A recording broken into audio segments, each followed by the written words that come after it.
दूसरे महत्वपूर्ण पर हम चर्चा करेंगे, विजयनगर साम्राज्य में कुल कितने वंशों ने शासन किया।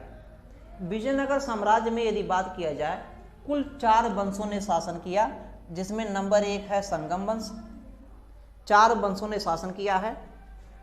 दूसरे नंबर पर अगर बात किया जाए तो ये सालू वंश है, और तीसरे नंबर पे यदि बात किया जाए तो तुलु वंश है, और चौथे नंबर पे बात किया जाए तो अराबीडू वंश है। ये 4 हैं। कितने हैं? 4। तो अगर बात किया जाए कुल कितने वंशों ने शासन किया, तो 4 वंशों ने शासन किया है। सबसे पहला अगर आता है तो सालू वंश है, दूसरे नंबर पे पहले नंबर पे संगम वंश, दूसरे नंबर पे सालू वंश, तीसरे नंबर पे तुलु वंश, और चौथे नंबर पे अराबीडू वंश। अगर बात करें संगम वंश, अभी इसके पहले हम बता चुके हैं, संगम वंश का संस्थापक जो है हरिहर प्रथम।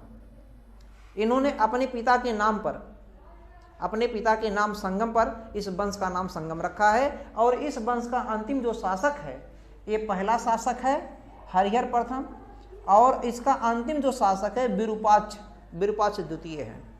विरूपाक्ष द्वितीय के समय अराजकता, अशांत स्थितियां माहौल थी।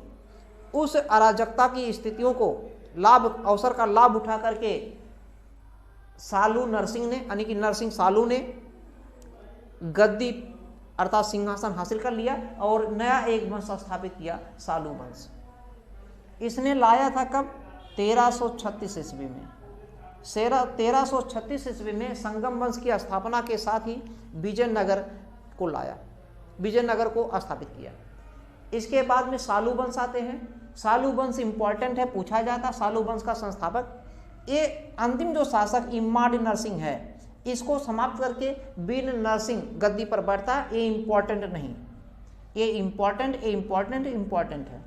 वीर नरसिंह तुलु वंश का संस्थापक, यानी कि इसकी स्थितियों का लाभ उठाकर इसको समाप्त करके वीर नरसिंह ने तुलु वंश नया लाते हैं। और तुलु वंश का जो अंतिम शासक है सदाशिव राय, सदाशिव राव, राय लिखें या राव लिखें, राव लिख सकते हैं, सदाशिव राव या राय भी लिखा जाता है। तो सदाशिव राव इस वंश के अंतिम शासक होते हैं। और इनकी स्थितियों को लाभ उठा करके तिरुमल कहिए या तिरुमाल कहिए, या तिरुमल भी लिख सकते हैं, ऐसे तिरुमल भी लिख सकते हैं, तिरुमाल भी लिख सकते हैं। ये अराबीडू वंश का संस्थापक है।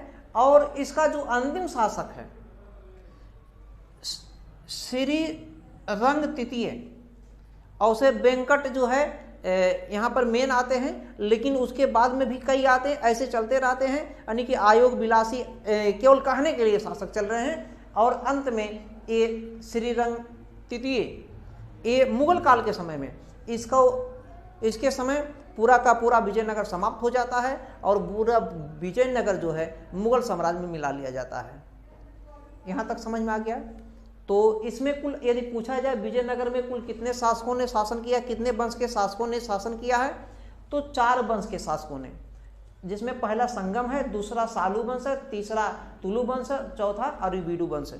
संगम वंश में कुल 7 शासकों ने शासन किया है, 7 शासकों ने, जिसमें पहला हरिहर प्रथम है। इसके बाद में इसका छोटा भाई बुक्का प्रथम आएगा, फिर हरिहर द्वितीय आएगा, फिर जो है आगे फिर करके आएंगे 7 शासक आते हैं। फिर हम एक एक शासक पर विस्तार में एक एक वंश पर चर्चा करते हैं।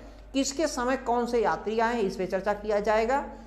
अब अलग अलग पढ़ेंगे। इसमें सबसे ज़्यादा महत्वपूर्ण यही संगम वंश है, ये लोग ज़्यादा महत्वपूर्ण नहीं, इसमें सबसे ज़्यादा महत्वपूर्ण यही है। इन पे विशेष रूप से चर्चा करना है, इन पे बहुत कम चर्चा करना। इस पर सालू वंश पे नाम मात्र का रहेगा, केवल इतना ही जानना है। सालू नरसिंह जो है ये पहला शासक है, इसमें जानना वीर नरसिंह इसका पहला शासक है। इसमें थोड़ा सा नाम मात्र का 1-2 जान जाइए, बाकी इसमें कुछ जानना नहीं। जानना सबसे ज़्यादा संगम ही है। संगम ही मेन रूप से इस विजयनगर में ही केंद्रित है। सबसे ज़्यादा कार्य इसी में समय हुआ है। क्या क्या कार्य हुआ आगे हम चर्चा करेंगे। वीडियो को एक लाइक, एक शेयर, एक सब्सक्राइब। धन्यवाद।